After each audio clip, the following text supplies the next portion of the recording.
I'm Brad King, and this is Stories in Steel.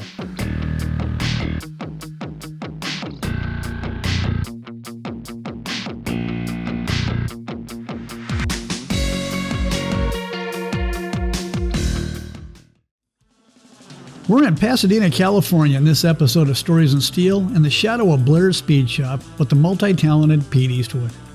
Sometimes referred to as a curator for vintage automobilia, Pete's roots cover everything from restorations to all-out nitro-powered hot rods with some mini bikes and go-karts thrown in for good measure.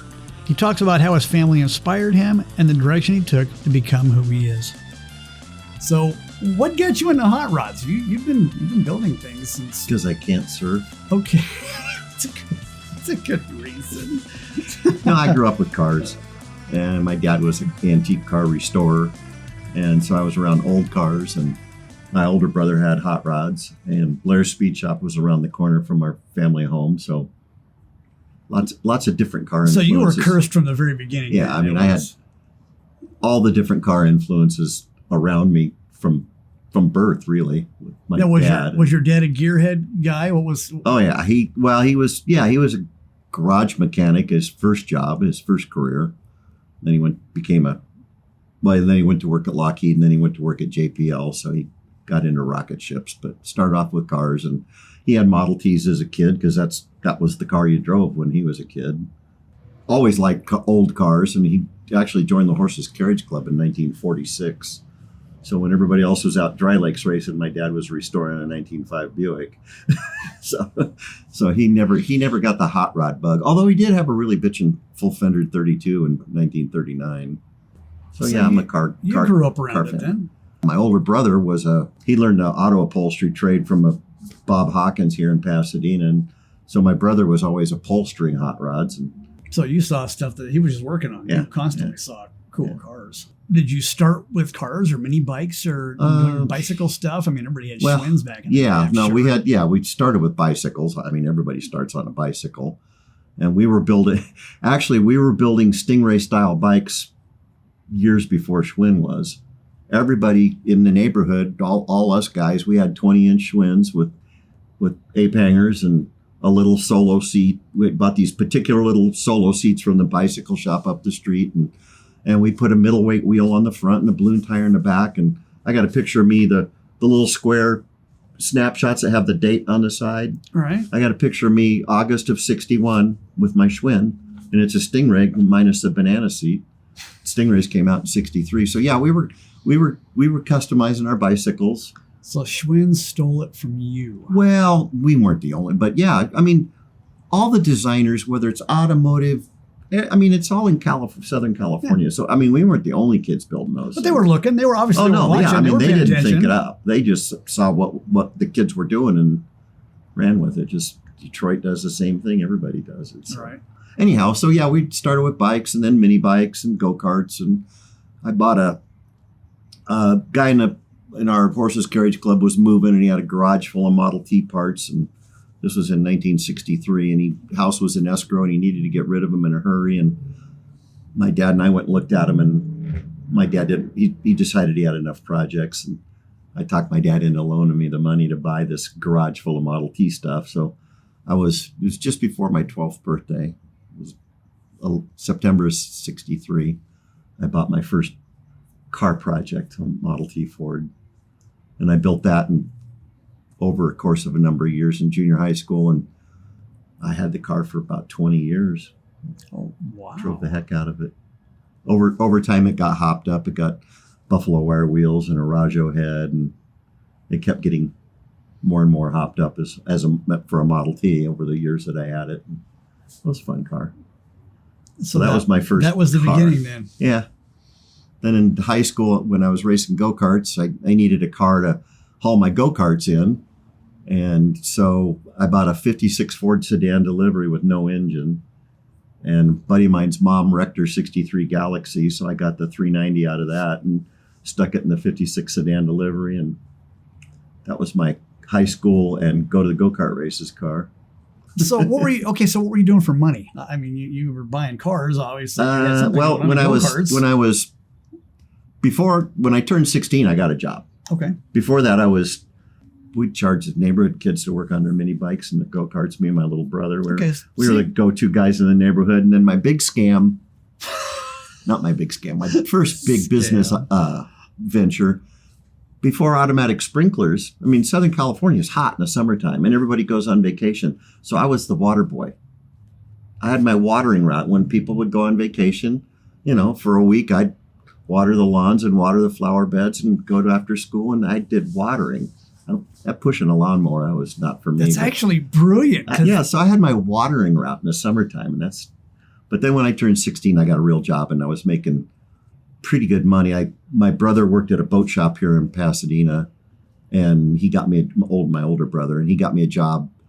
The day I turned 16, I went to work at the boat shop, and all my buddies were working in gas stations for $1.25 an hour, and I was making $2 an hour. So that paid for my go-kart racing and actually paid for my first 2 hot rods. So that was working in a boat shop. Every day after school and all day Saturday. For 3.5 years, I worked at the boat shop. So then what was the next step? What did you do after that? Well, I finished high school working at the boat shop, and then I started going to Pasadena City College and still working at the boat shop. And that's when I built my hot rods, was when I was going to PCC. And then when I finished my 32 3-window in end of 1970, I was buying all the parts for it from Blair's and building it at home. And I had built a Model A Roadster before that. That wasn't real special, but it was pretty cool. But I built this 3-window, and I drove it over to Blair's one first day I got it running, and Phil Lukens was managing the back shop at Blair's then, and I was buying. They had a tubing bender, and they were bending my cross members and selling me Heim joints and all that kind of crap. So anyhow, I got the car done and drove it over there, and Phil looked underneath it, and he goes, "You want a job?" And yeah, so I quit the boat shop and went to work at Blair's. So he was impressed by what you had done to your own stuff then. Yeah, so that was December of 70. I went to work at Blair's. That was kind of the pinnacle of hot rod shops. Blair's was everything. You could go to Blair's for anything and everything. I mean, engine building, chassis building. The drag race guys went there. The sprint car guys went there. He was a Halabrand dealer. He dealt every kind of speed equipment you could imagine. If you needed it or wanted it, Don could get it for you. So, and Don was a really special guy. That was my first charge account. You could charge stuff at Blair's just on your word and come in and make payments on stuff. And I was building my 3-window. Before I worked there, I had a charge account. Wow. Yeah. So, yeah. Learn you can be irresponsible with car money. Yeah. Well, I've always and since then I've leveraged everything else in my life so that I could have car money. That the car bills always got paid first. The rent payment might be a little later. The utilities might get turned off, but I got the car. But the car parts always got paid for. That's a true car guy. Right I could retire on the late fees and the reconnect fees I've paid in my lifetime. But yeah, the car's running. Cars were always running. Now there's a whole freaking backyard full of them, garage full of them. Okay, so then we go from Blair's. So you built a 3-window. 3-windows are great before I went to work at Blair's, I built my 3-window. You were working on a 3-window. And I drove that car for 9 years. That's the one they did the article in Rodder's Journal of the teardown when we tore the car apart after I wore it out. There's a big article in Rodder's Journal, the deconstruction of a coupe. Oh, that's pretty Because I tore it down to rebuild it. I was going to put a more updated chassis underneath it. How did they find out you were doing this? I mean, how did that article come around? It was just one I was working at Pete and Jake's by then. And I worked at Blair's. Well, we can chase this story around in circles all day long. By that time I was working at Pete and Jake's. Okay. And driving the car to work, and it was my car. It wasn't just my hot rod, it was my car.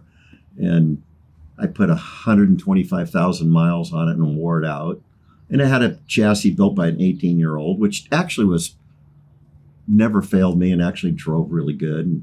But it was time to update it and get rid of the Heim joints and get urethane bushings and stuff that didn't beat itself to death on the highway. And get rid of the F100 steering and put in Vegas steering and make it even better. So I tore it apart, and the chassis I sold to Robert Williams, and it went under his 32 Roadster, and I built a brand new chassis for the coupe. Had it all painted with 327 and Turbo 400 and all this stuff, and never quite put the body back on. Because in the meantime, I decided I wanted a Roadster, and I built a 32 Highboy. And the coupe sat in the corner, and the Highboy got finished, and I drove it, and I traded the 3-window project off for a 34 Woody. In 71, I got drafted.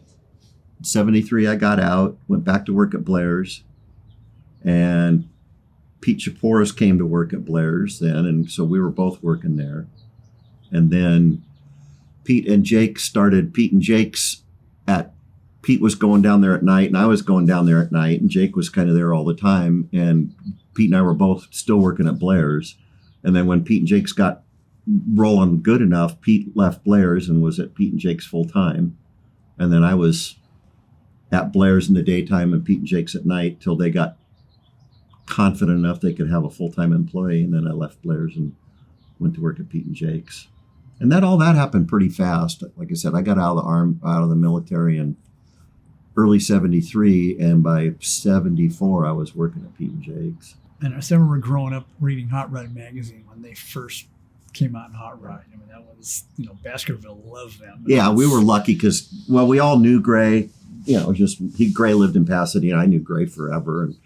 And he used to come by Blair's all the time. And, he worked, and Jake worked at Rod and Custom, and Gray worked at Rod and Custom. So they had a connection. And then he just followed the Pete and Jake's from the beginning. Later on, when Pete and Jake's quit doing custom work and just did the kit stuff, they quit working on cars. I had already rented the shop behind Pete and Jake's for my working on my own junk. And I ended up with Pete's graces. He basically handed me all their custom chassis work because they weren't working on cars anymore. So I quit Pete and Jake's and started my own shop behind Pete and Jake's, building chassis and occasional complete car. But so Don Thielen, who did the Eliminator, he had Buffalo Motor Cars, and he built lots of great hot rods.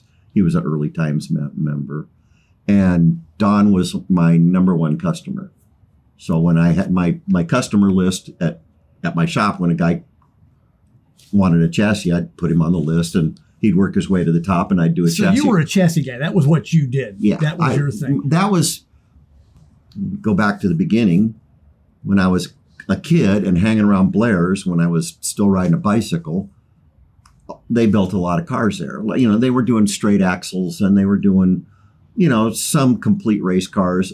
But the first big hotshot drag car they built was Steve Bovan's AFX 65 Chevy Nova.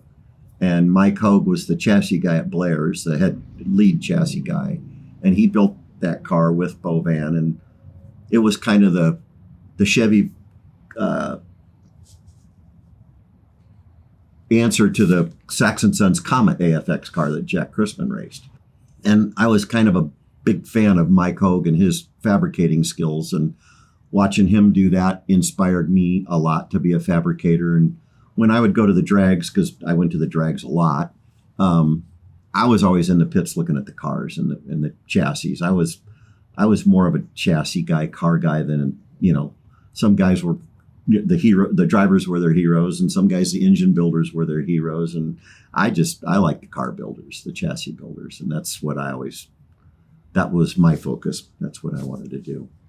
Underneath cars that somebody would know, that you'd go, oh yeah, I know that. I mean, you've been around it forever, so that's kind of a dumb question. But a couple of things to kind of put a little perspective. I mean, yeah, I've focused it wasn't really a choice, but it seems like I've worked on 32 Fords more than anything else. I mean, I've done non-Fords, and I've done 36 Fords and 40 Fords, and did a 41 Merc, and I haven't really done much fat fendered stuff. A couple of 40s and a couple of 36s. But anyhow, a lot of 34s, but lots of 32s. And when they did that the top 75 32 Fords, the most influential 32 Fords at the Grand National Roadster Show, lot of those were old hot rods that had been restored. Anyhow, I went down that list, and of the 75, I think I worked on 18 of them. And then they had a deuce day, the first big deuce day they had at the Peterson Museum, a 75th anniversary of the 32. They did a deuce day at the Peterson Museum, and I forget how many 32s there were there, but it was hundreds. So I knew that there would be a few there that I'd worked on. I was trying to figure out how I could keep track, because if you're counting, you're going to lose your place. So I got the bright idea. I went to the office supply place, and I got a sheet of those sticky color dots, little half-inch colored dot, and I had the thing in my shirt pocket. And every time I walked by a car that I worked on, I put a dot on the headlight. If it had my chassis or I did some aspect of building the car. And at the end of the day, I went and counted the empty spots on the sheet. Well, that's a brilliant way to do it. It was 43 32s at that one event that I worked on. Wow. So, yeah, I worked on a few. And that was just that one event. And the guys get home, wonder why there's a pink dot on their headlights. Like, what's that from? Yeah, that was me. That's awesome. Well, okay, so now, when you're still building hot rods, you've got you got a bucket. There's a 32 Victoria in my shop right now. Belongs to a guy in Anaheim. And you got the 32 two-door sitting my right 32 here. two-door sedan. But you have a bucket. I never thought I would see you with a tea bucket. So that's a top secret project. Okay, we won't talk about the top secret project. Yeah, there's a tea bucket in my shop. Okay, we won't talk about the top secret tea bucket project. No, we can talk about it. I was caught a little off guard by it. Well, no more than I was. Here I am building myself a tea bucket, and boy, are my friends starting to check my temperature to see if I'm okay. But okay, growing up, there was a few tea buckets in Pasadena, and there was always tea buckets at the rod runs. And, tea buckets are, you either love them or hate them. The rarest car in the world is a tea bucket without a for sale sign. The tea bucket fire was always burning a little bit. And for whatever reason here this year, I decided I was going to build one. I don't know why. So what area are you going for? What was the look you're looking for? Well, that's with tea buckets, and I'm kind of a student of them, and I've been studying them. I don't care so much for the late tea buckets with the exaggerated everything and the giant rear tires and all that. And the early tea buckets are a little primitive for me, so I'm kind of early mid 60s. That style. Yeah, it's just like a 1965. What are you going to throw for power in it? Small block Chevy. Of course. Automatic. Of course. I mean, 1955, the small block came out, and in 1955, Bill Niekamp put a small block Chevy in the Niekamp Roadster. He didn't own it then, but Bill Russell owned it. So they've been putting Chevys in real hot rods since 1955. So you can't, these guys that talk about it being a belly button engine and all that, I don't care. It's as much of a hot rod engine as any other overhead V8. I'm not going to spend a whole lot of money building this car. So, yeah, go buy a running 350 with a 350 for $250 and steam clean it and rattle can it and put the T-bucket headers on it and a chrome air cleaner. Good to go. Perfect. Spend all the money on the spindle mount 12 spokes for the front. That's right. Yeah, I got 18-inch spindle mount 12 spokes for the front and no front brakes, so. That's a true diehard T-bucket guy. If you don't have front brakes, it'll have American mags all the way around. Okay, somewhere in your hot rod world, I mean, you were obviously hanging around the drag races, drag strips, because they were all over the place around. Well, they were right here, everywhere in your neighborhood, and we didn't really even cover that, but somewhere in that transition, you started playing with the dragsters and the Ultras and everything else. You started playing with. Well, Blair's, around the corner from here, whenever there was a big drag race, they had posters of the upcoming big drag races. 1961, I'm 9 years old, and the poster goes up in the window at Blair's that Romeo Palomiti's Untouchable Jet Dragster is going to be at San Gabriel Drag Strip. And whatever Saturday night it was. So, big brother, tag on his shirt, got to see the Jet Dragster. So it took some coercion, but I talked my older brother into taking me to San Gabriel in 1961 to see the Jet Dragster. So that was the first time I went to the drags. I'd seen the drag cars come through the parking lot at Blair's, and all the time, but that was my first time to the drags. And then in junior high school, my buddy, his dad liked going to the drags. So once a month we'd go to Pomona. And so starting in 64, I was going to the drags monthly. The gassers were cool. I mean, I was more of a supercharged guy, so it had to be a supercharged gasser, but I was really a dragster and altered guy. I just had more affinity to those kind of cars. So I just went to the drags, and then Irwindale opened in whatever that was, end of 65, I guess, and my mom would take us there because that was closer. And shoot, we were just at Irwindale all the time.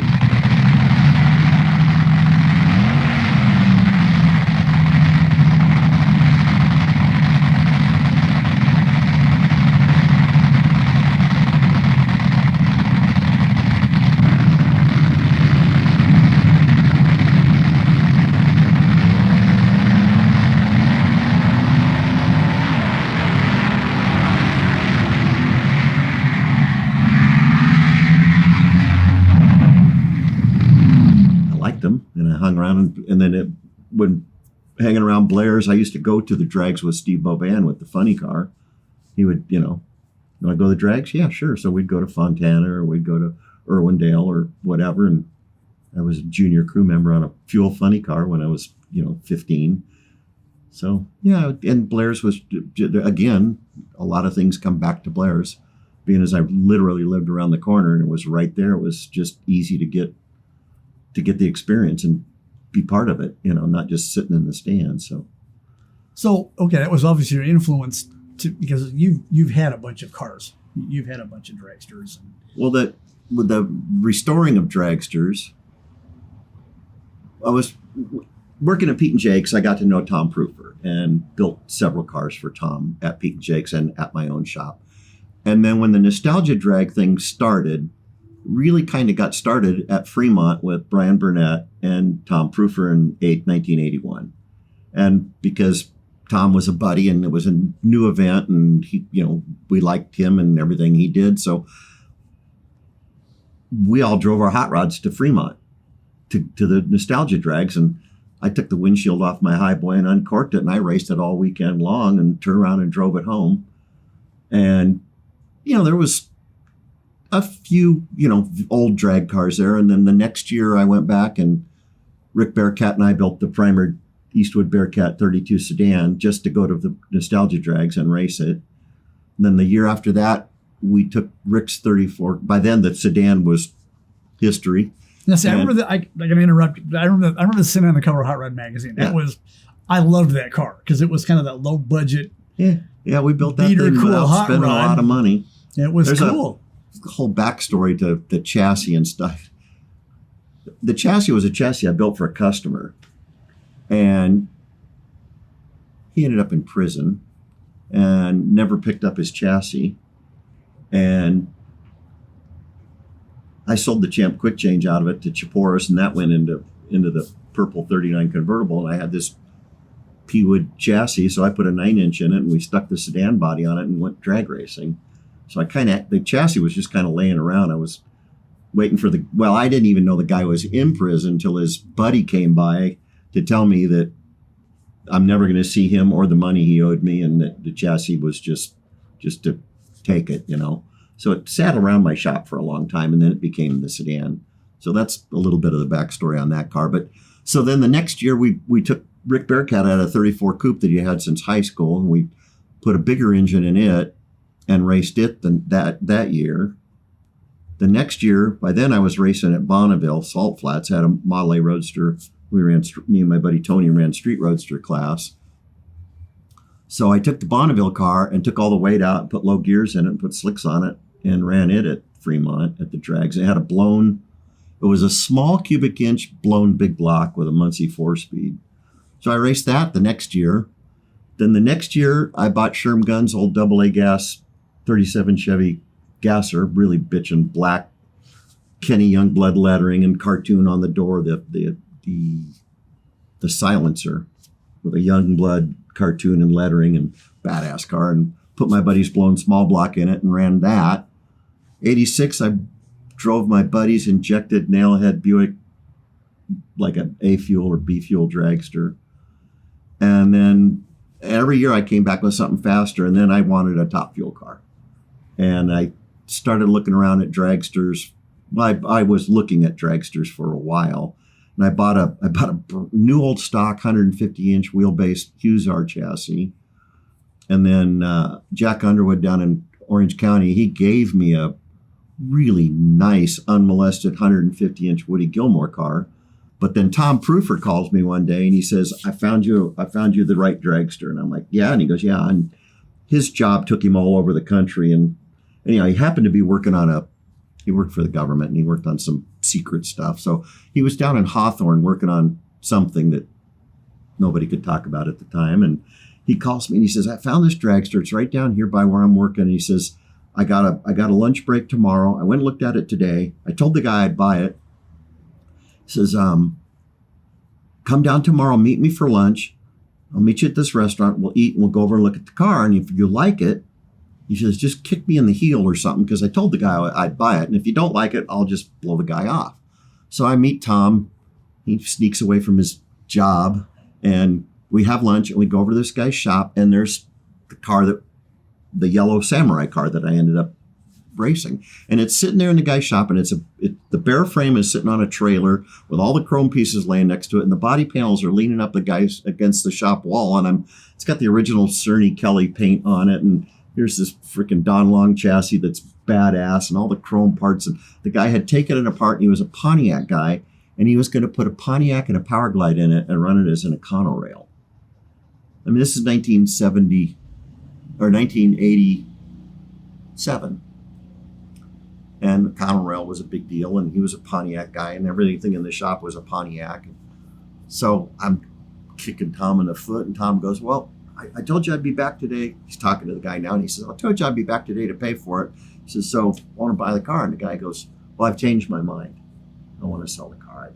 After you left, I thought more about it and really changed my mind. And Proofer wasn't going to take that. So he gets in the guy's face, and all a man has is his word. You gave me your word. You'd sell me this car. And it goes on and on and on. Finally, the guy goes, okay, I'll sell you the car.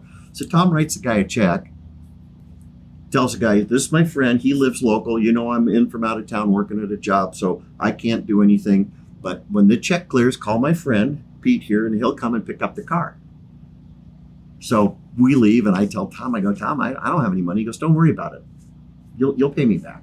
So 3 days later, guy calls me up. Says the check cleared. So I get my trailer and my El Camino, and I go down there and I strap all these loose dragster parts to my trailer and bring it back to Pasadena or my shop in Monrovia, and I bolt the whole car together so I can see what I got. And it's like, wow, this is cool. And Phil Lukens over at Blair's, he always ran blown Chryslers in his he ran a double B gas car, and then he ran a double B altered. So he had a blown 354s that he ran in his cars. So he had an extra bunch of leftover parts, extra stuff. So we built an alcohol 354 and put it in the car, and we were at Fremont that year. I mean, it didn't take but a few months to put the car together. And then I was into dragsters, and I raced the car for 4 years. And then through everything else, I still had my attachment and involvement with antique cars because of my dad. And because I love them too. Because I don't have enough things to love, I have to love everything. So I was running the Bonneville car from 82 to about 89. And then in 87, I started running the dragster, and there was a little bit of overlap, and then it got to be too much. And then, of course, at that time I was married, and then we had a kid, and things changed a little bit. But then I started doing more and more stuff with the antique car guys. So I was kind of I was still doing hot rods for a living, but I was doing more events with the antique cars. And I had a Model T, and then I bought a Stevens Duryea, which is a bigger, more expensive car. And then I bought a bigger Stevens Duryea, and was doing a lot of that kind of stuff, and kind of wasn't doing as much. I wasn't going lakes racing. I wasn't going nostalgia racing, and just driving a hot rod whenever. I always had a hot rod. But then somewhere along the line, when the hot rod reunion got going, NHRA was bringing back the old cars and the cackle thing got going. Well, by then, my old dragster had gone through a couple of owners, and my buddy Lynn Park up in La Cañada ended up with the car. Well, he came to me. He was looking for a dragster because his buddy Tom McIntyre had a really cool old dragster, so he wanted a cool old dragster. And he showed me pictures of this car he found in Texas. It was kind of a lump, and I go, "No, Lynn, you need to buy my old dragster," because it was for sale. And so Lynn bought the Samurai car, and so I was going to the reunions and sitting in Samurai for Lynn at the cackle deal, doing the push starts. And so I'm back in my old dragster having fun at the reunions, and me and my buddies were like, "Yeah, we need to do this." So my good buddy Carpo Mercajanian and we were talking about, I was also an immense fuel altered fan. So we started talking about, well, what's the coolest fuel altered you could think of? Well, the Winged Express had been, the original got destroyed, and then it'd been recreated, and they were, that was already showing up at the reunions. And Pure Heaven had been restored, and Pure Hell, Rich Guasco still had it, and we're going on, all the big hitter fuel altereds from California, and of course Mondello Mazzaparo was right at the top of cool fuel altereds and a good name fuel altered that everybody recognized the name, and it was a bitchin' car. We went on a quest to see if we could find it. And Carpo actually, through the internet and through great detective work, found the car, and it was in Rhode Island. And we got a hold of the guy, and we didn't even have to talk him out of it. He goes, "Well, it's for sale." He says, "It's been for sale for about 6 months." I'm like, shit. So real quick, we got to Rhode Island and bought the car and had it shipped out here and restored it. And then the drag car restoration just mushroomed and ballooned out of that. So that was the first one, and that was a cool car. That was a badass, good looking car. Well, it set the AA fuel altered record that stood for several years. It was the first fuel altered with a funny car style chassis. Had a Ronnie Screama narrow funny car chassis in it, just shorter, and it was bitching. When we got the car, real quick, I kind of threw it back together and put Chevy. It had a Chrysler put in it. The guy Sush sold it to was in Rhode Island. He put a 392 in it, and he continued to race the car. And then he sold it to the guy that we bought it from, and that guy never touched it. It had one roll bar update, but the rest of the car was completely original. No, what about Mondello? Did you get to so we got to know Joe Mondello. But the real treat was getting to know Sush. And I threw the car back together and put Chevy motor mounts back in it and mocked it up with a Chevy and built headers so it looked like its old self. And we took it to the reunion that year that we bought it. And Sush wasn't much of a drag race reunion kind of guy, but we also knew Roland Leon pretty good, and him and Sush were really good friends. So Roland talked Sush into coming to the reunion, and Sush hung out a little bit with the car in the early part. They just came up for the day on Saturday, and Sush kind of hung out by the car a little bit. And he's kind of a quiet guy. And by the end of the day, he bumped into all his old fuel altered buddies. And by the end of the day, he was hanging out with the car. And realize this is cool. Yeah. And we were really fortunate and lucky for that to all happen, because it took us 2 years between that event and getting the car finished and having it back to the reunion all restored. And during that time, Sush passed away. So, but he got to see the car, and we got to get to know him, got to know his son and grandson really well, and had a really great connection with the family, and that was really cool. And then now come full circle again with different cars. You got the Samurai car back. Yeah, well, I went through. Let's go back around again. Yeah, so we did the fuel altered, but I was really a dragster guy. I mean, I was a fuel altered guy too, but I wanted a dragster. So the Ed Pink car in the dragster world, I was always. The Ed Pink car had a special spot for me in the dragster world because, well, Samurai was a Don Long car, and I was learning about, even though I've been around dragsters my whole life, I had to learn more details about them. And so Woody Gilmore, Roy Fiesta, Frank Husar, and Don Long and Kent Fuller, they were the big five that built the bitchin' dragsters. And I have become a huge disciple of Don Long. I think his cars were the finest built and technically the finest engineered cars. And so I'm a big Don Long neophyte. So Samurai was a Don Long car, and that's when I started paying attention and learning the differences between the builders and what cars were special. And so I really liked Don Long cars the best. And I really always liked the Ed Pink car because Hot Rod Magazine did a 2-part article in 1965, March and April of 65, on how to build a dragster. And they start with just tubing laying on the floor to a done dragster. And it was the Ed Pink Old Master with Don Long and Ed Pink. And Eric Dahlquist did the article. So I was really aware of that car. And the car was an incredible performer in its short time as the Old Master in 65 and 66. Later on, it went to become the first Bruce Wheeler dealer on the East Coast and continued to be a successful race car. But anyhow, I'd been without Samurai for quite a few years, and I decided it was time to get a dragster again. And back then we always went to Hemmings for everything. Hemmings came out every month, and you went to Auto Books and you got your Hemmings and you looked through all the ads. Well, the Ed Pink Old Master ends up for sale in Hemmings. Talked to the guy, he's in the Midwest, and the more he talked about the car, the worse it got, and the price was kind of silly high, and so I wrote that off. But I kind of kept track of the car, and it ended up getting sold, and another guy who was a big drag car collector had it, and he was going to restore it, and then he kind of changed direction, and the car came up for sale again.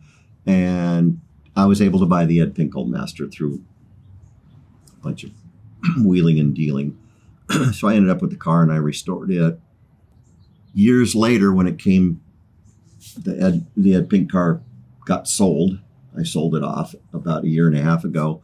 But I'd always kept my finger on the pulse of Samurai because that was my first bitchin' dragster, and I got to race it, and I loved that car. And my buddy Lynn owned it, and I always teased him that I was going to own it again someday. And he'd had it for over 20 years. And when I was making the deal to sell the Old Master, I talked to Lynn. I said, my dragster's going away, but I got to replace it with another dragster. And finally he relented to my relentless pursuit and sold me my car back. That's awesome. And then on top of that, you got a crazy twin engine, a dual Mac go-kart, which is insane. I raced go-karts in high school. There's a dual engine go-kart outside the door here. So I raced go-karts in high school, and actually bought my first racing go-kart from one of the guys that worked at Blair's. It was an Alpha kart with a Mac 10 on it, and small world, Alpha karts were built in Irwindale. John Kaiser, who had the T-Bucket on the cover, Rod and Custom with the 4-port Riley in it, his dad was Alpha Manufacturing, and his dad built Alpha karts. So there's a whole Blair Speed Shop, T-Bucket, Mike Hogue, John Kaiser tie-in there.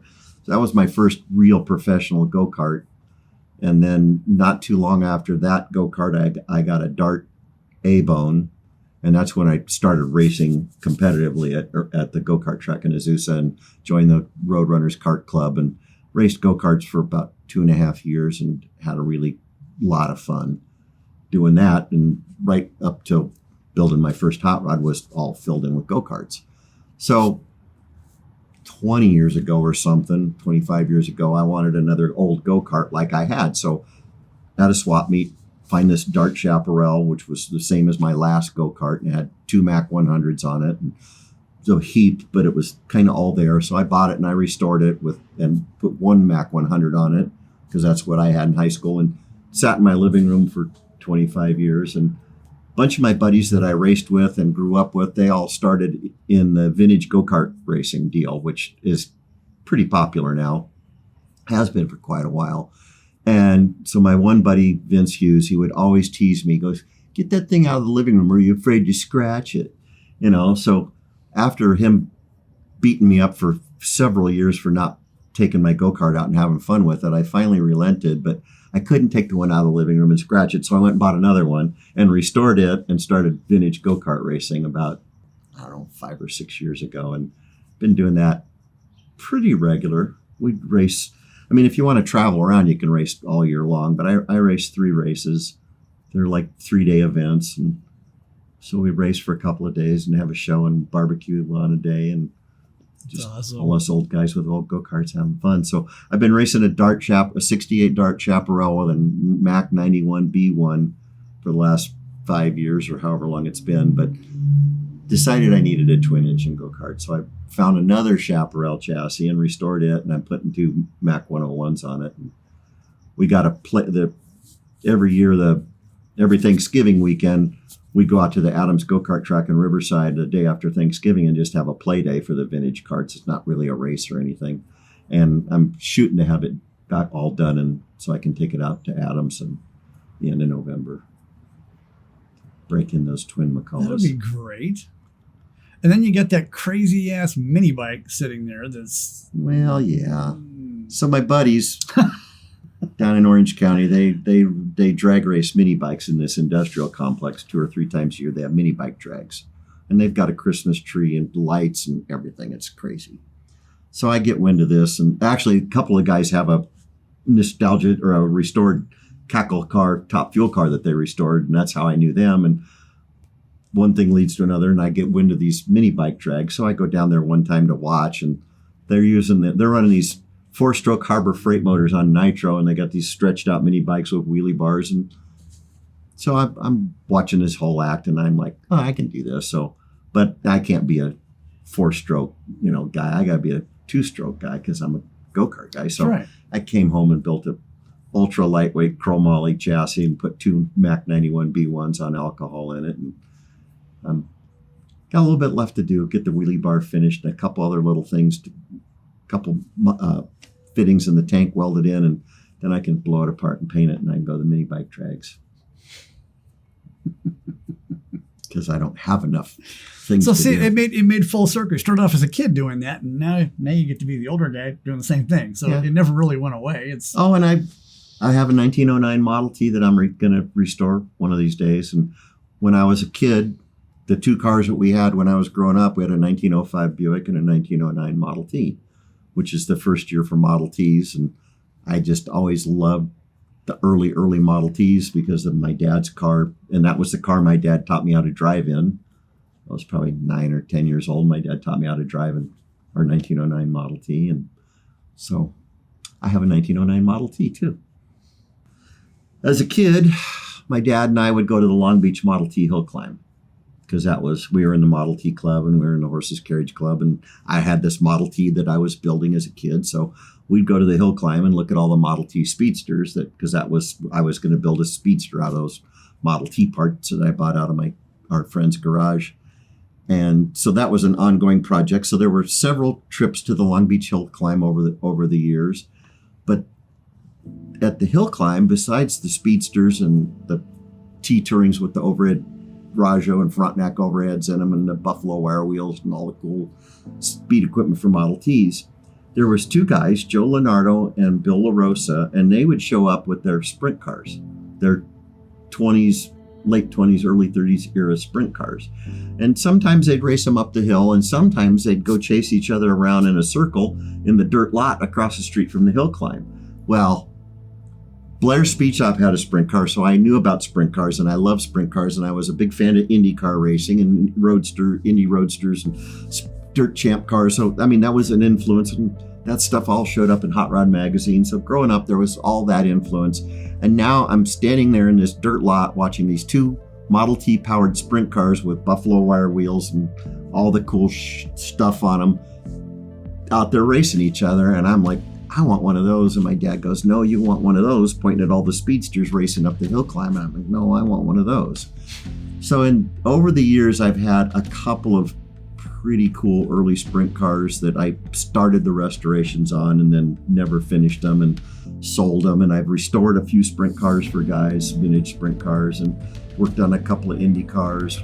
I owned an Indy Roadster, a Kuzma Roadster, and I worked on a Miller for actually the 1933 Indy 500 winning Louis Meyer Miller race car. I worked on that in my shop for a while and restored another real famous California sprint car that won the Oakland 500 3 times in the, The early 33 30s. Indy. What did it look like? It was a 2-man car. Louis Meyer was the driver. Had a straight 8 Miller in it. Looked like all those really bitchin' Millers. Wow.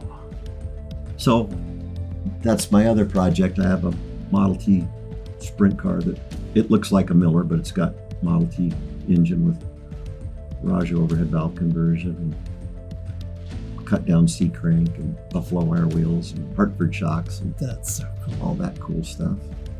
So yeah, that's my other project. Yeah, so there's been a few circle track cars in my life and a lot of 32 Fords and a lot of Model Ts. And I'm down to 132, 1 circle track car, A go-kart and a mini bike. a Model T, and a T. yeah, and a Model T Touring. So I'm kind of back down to one of each of the ones that I like the most. Now, if I just live long enough and can come up with enough money to get them all done, Perfect. it'll have a happy ending. Well, thank you, sir. All right. It was good. It was good.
Fresh air will be there in a minute.